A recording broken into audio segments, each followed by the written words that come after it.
E aí, pessoal, estamos aí de volta para mais uma aula de história. Nessa primeira parte, nós estudaremos aí a questão as origens do Estado brasileiro. Teremos como temas nessa aula a administração colonial, a crise do sistema colonial, o processo de independência do Brasil e o primeiro reinado. Tentaremos ser assim mais sucinto possível, ok?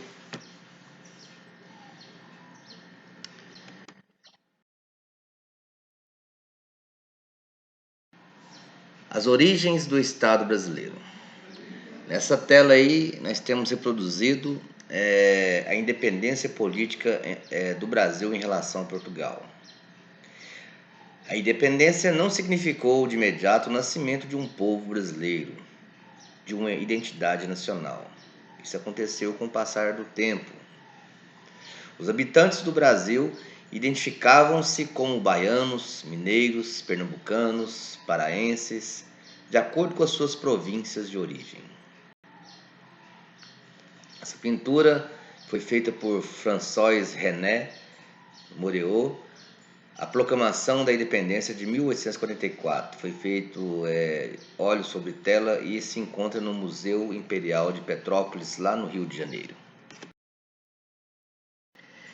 O que seria a identidade brasileira? A identidade brasileira ela é construída a partir de um processo longo e difícil, com o uso de força, que se estendeu por todo o século XIX. O meio dessa construção, dessa identidade, foi preciso que o homem, que é um ser social, iniciou o desenvolvimento da sua própria identidade através da interação com outras pessoas, que mantém também com o meio em que ele vive. E esse processo então foi se formando naturalmente no decorrer da história.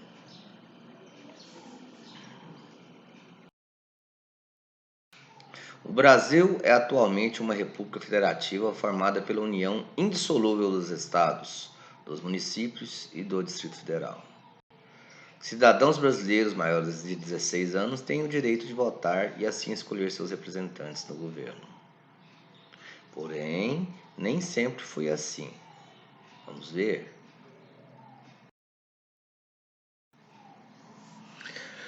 O Brasil já passou por diversas formas de governo, algumas flexíveis e outras não. Outras marcadas pelo autoritarismo, restringindo a liberdade de cada um. Com a independência do Brasil, que foi proclamada em 1822, surgiu aqui no país sua primeira forma de governo, que foi a monarquia. Monarquia, para quem não sabe, é um regime de governo onde o rei que manda.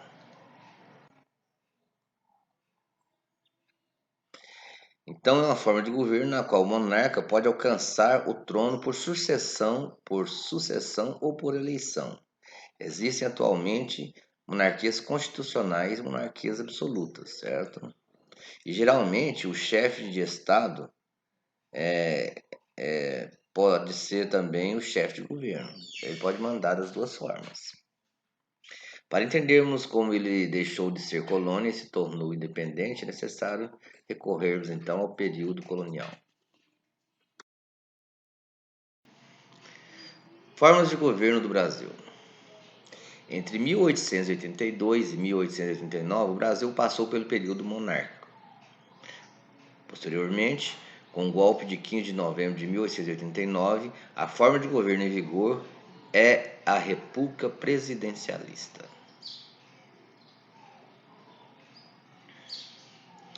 Em 1961 e 1963, a forma de governo no nosso país foi o parlamentarismo. No dia 15 de novembro é recordada a data histórica da proclamação da República no nosso país, cujo primeiro presidente foi o Marechal Deodoro da Fonseca.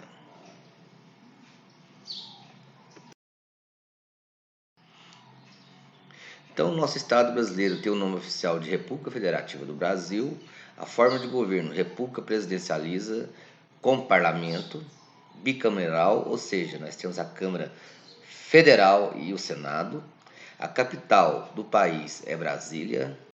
A área do país é de 8.514.876,6 km². A população, de acordo com a estimativa de 2006 pelo IBGE, é de 186.770,56 habitantes.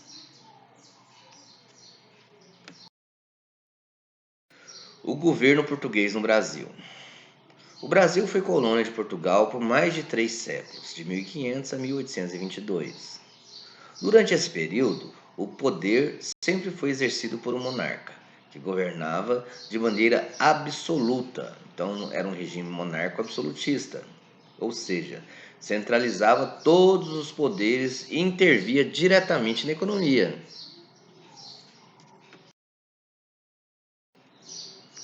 No período colonial, o Brasil foi submetido a diversas obrigações em relação a Portugal. A principal dessas obrigações foi o Pacto Colonial. O Pacto Colonial previa uma série de restrições comerciais da metrópole sobre a colônia. Enquanto o território brasileiro esteve sob o domínio português, as relações com Portugal foram marcadas pelas divergências entre os interesses da coroa e dos colonos. Nesse esquema, a gente pode entender melhor a questão do Pacto Colonial. O Pacto Colonial previa o monopólio com exclusividade entre a colônia e a metrópole. Então, os produtos manufaturados e escravizados eram cedidos para a colônia, pela metrópole. E a matéria-prima, produtos tropicais e metais preciosos eram repassados para a metrópole pela colônia. Satisfação com o sistema colonial pela população brasileira. A política centralizadora e os altos impostos cobrados pela coroa causaram insatisfação na população colonial do Brasil naquela época.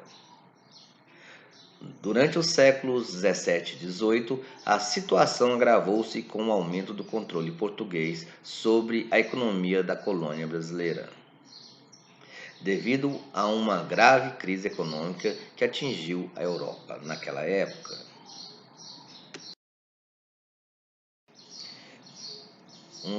O que foi a derrama?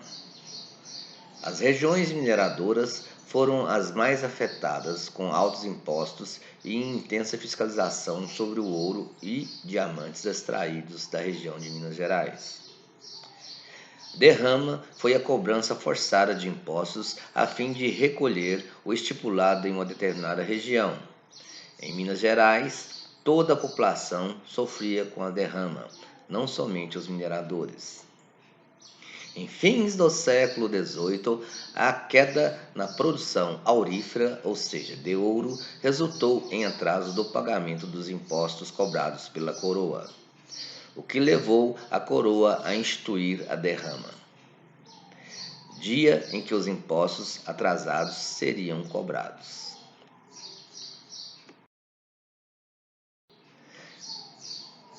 Nessa charge, a gente pode estar observando a sátira sobre a derrama.